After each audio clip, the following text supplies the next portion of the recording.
So, what are the pros and cons of lease purchase versus company driver? Well, company driver, you're not paying the bills. It's really that simple. That's probably the biggest pro. As a company driver, you're not paying for fuel, you're not paying for maintenance. Um, Taxes come out of your check automatically because you're a W-2. Um, Overall, you're just the driver. It's not your business. You're a company man. The cons of company driving: you have somebody telling you what to do. You're not your own boss. You don't get to go where you want to go. You have some sway. If you have the gift of gab, you definitely have some sway, but you don't really get to choose. They can tell you where to fuel. They can tell you what routes to take. I mean, that's why I got out of it. Then the fuel prices skyrocketed, and I wish I was back in it, for sure. But yeah, that's probably the biggest con to company driving. What about lease purchase? Before I started lease purchasing, I heard horror stories, as I'm sure most of you all have. Horror stories about lease purchase and how they were treated. Taxes were going to be crazy. You're not going to make any money. They're just trying to screw you. No. Most of that, make your own opinion based on what you see when you get out there. But from my opinion and from what I've experienced, the majority of that is hogwash. It just is. Do you make money as a lease purchase driver? Yeah, so let's go through the pros and cons. Pros of lease purchase driving: you're your boss. My boss is an asshole. He's right here. You're your boss. You get to choose where you want. So I'm heading up to Prineville, Oregon, in a few days. Why am I going there? One, the load pays well. Two, my 70 is gonna be shot, so I'm gonna have to take a 34. And three, the last Blockbuster is up in Bend, Oregon, which is only 36 miles from Prineville. So you get to do stuff like that as your own boss. You get to take time off when you want to. The truck, once you pay it off, it is yours. No more truck payment. You can get your own authority. Is it the easiest way to buy a truck? Absolutely not.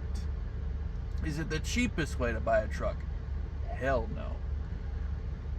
But everybody's situation is different, and my personal situation is, credit was rocky, little money to put down, so obviously I'm gonna pay more, and I did. Other pros to lease purchase driving: I don't know.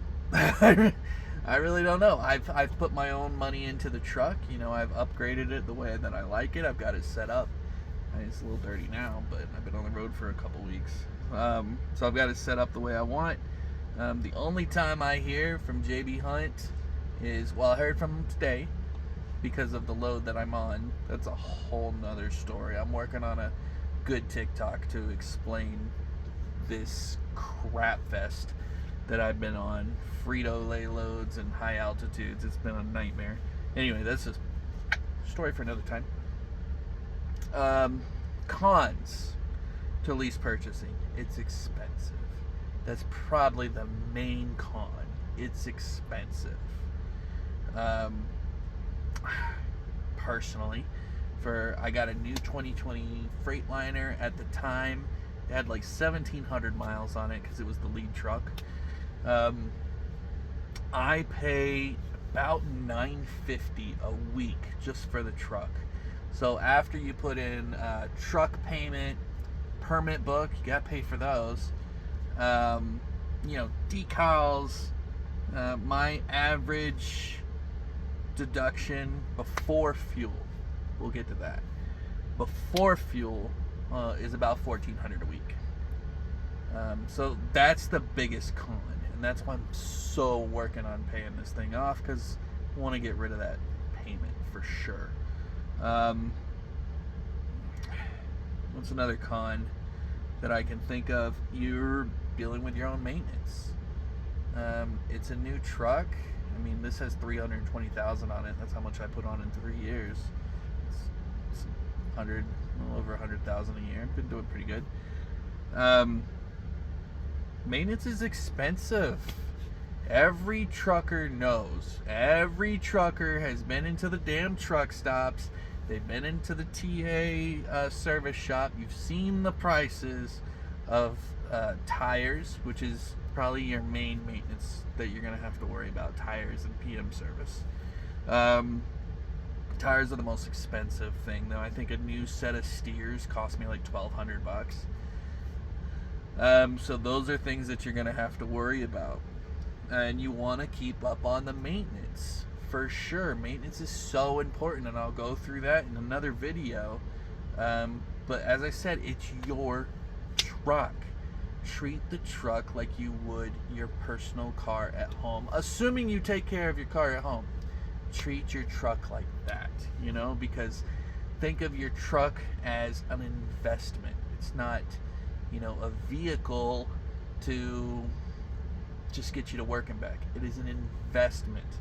Once you pay the truck off, you can use it towards, you know, collateral on whatever. I plan on using it on collateral on a food truck, because that's what I want to do when I'm done. And it looks great because these trucks are crazy expensive.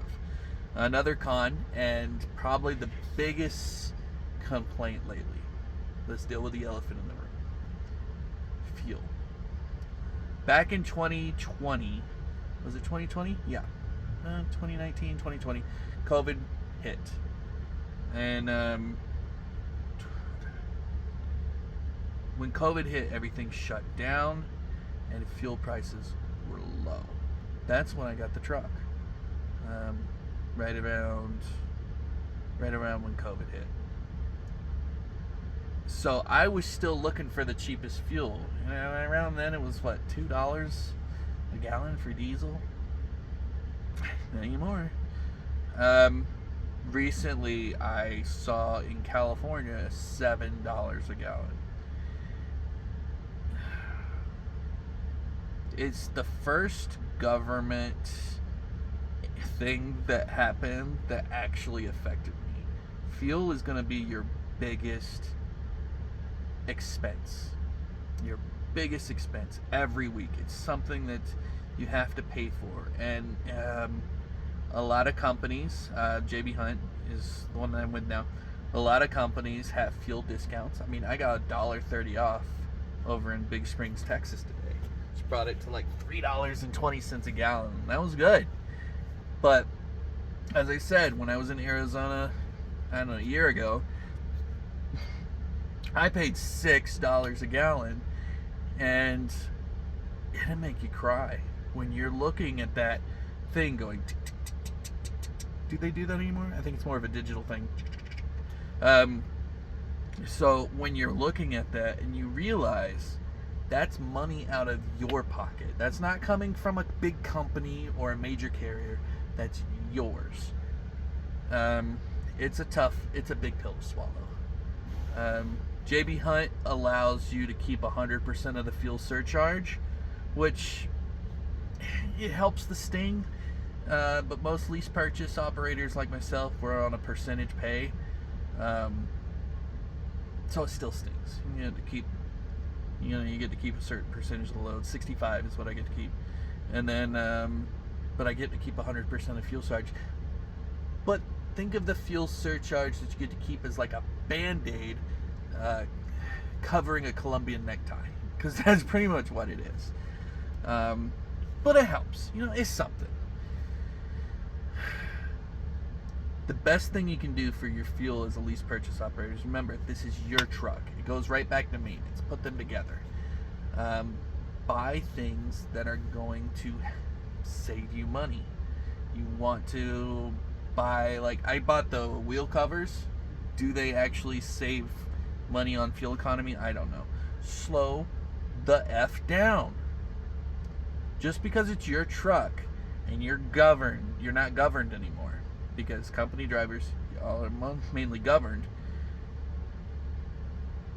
It's your money coming out of your pocket, right? So you don't want to go 80 miles an hour. The speed limit here in Texas is 80 miles an hour. Can I go? Of course, I mean I can. But my fuel would would plummet. And these are things you have to think about. So I mean, it's all, there's not one thing that you have to think about. It's fuel, which is coupled with maintenance. Proper maintenance of your truck will save you fuel. PMs will save you fuel. Yesterday I had to change the fuel water separator filter, which is $250 filter. I didn't know. As I said, I'm still learning. And I did it myself, and that's a way to save you some money. Learn how to take care of your own business, your own truck, maintenance wise. Change your own lights. I don't do my own oil because I don't have anywhere to do it, but filters and hoses and shit. Do that stuff yourself. That'll save you some money. But just do things to your truck that are going to save you money in fuel. That's really all you can do. You're not going to get rid of the fuel price that's coming. You can't control it. I can't control the fuel price. It fluctuates up and down for whatever reason. This isn't a political channel. I don't care for politics. It's just too divisive. But we can't control it. But we have to pay it because these things don't run off cat urine. Well, the DEF system is technically horse urine. But as I digress. So you got to pay it. So the best thing you can do is do your part to make the fuel that you have to put into your truck last longer. I'd say the fuel is probably the biggest con as far as lease purchasing. The truck payments, yeah, they're high and they suck, but they're going towards something. Eventually you're going to own that truck if you keep at it. A lot of people, you can't really dip out. I mean, as I said, be careful before you sign. I said it in the first video. Be careful before you sign, because if you decide that lease purchasing is just too much work for you, it costs money to end that lease. A lot of money to cut the lease. I just refinanced today, and that's another year commitment, And can I break it? Sure, but it's going to cost money if I do. So just keep that in mind when you do it. Other cons to lease purchasing, nothing really. I mean, trucking's trucking, and whether you're lease purchasing or your company driving, a lot of it's going to be the same. You're going to be dealing with the same crappy four-wheelers cutting you off. You're going to be dealing with the same, shippers and receivers thinking that they're all high and mighty. You're going to be dealing with extreme weather. It's been crazy this winter. It doesn't matter whether you lease or not. Lease purchase versus company comes down to money. That's really what it comes down to. So do your best to control your fuel costs. Take care of your maintenance. I can do a video on maintenance, and I'll go through how to fix certain things if you guys want. I think I did one video. I had to replace a 7-pin connector as a 6-pin. I can't remember. It's been a long day. Take care of your maintenance. Treat the truck. It's yours. So, treat it as it's your house. We live in here, guys. And gals. I've seen some gals out here for sure. And yeah, pros and cons, company versus lease purchase. It's really a personal decision, but it comes down to money and commitment. Can you do it? Of course you can. I did. And it's the first thing I've really completed, so there's that. But anyway, I'm gonna nod off now. I've made 2 videos, and so I'm gonna make a couple TikToks. I'm gonna nod off, but I'll make a few videos tomorrow about maintenance and a few other things, and share my knowledge with you guys. So, all right.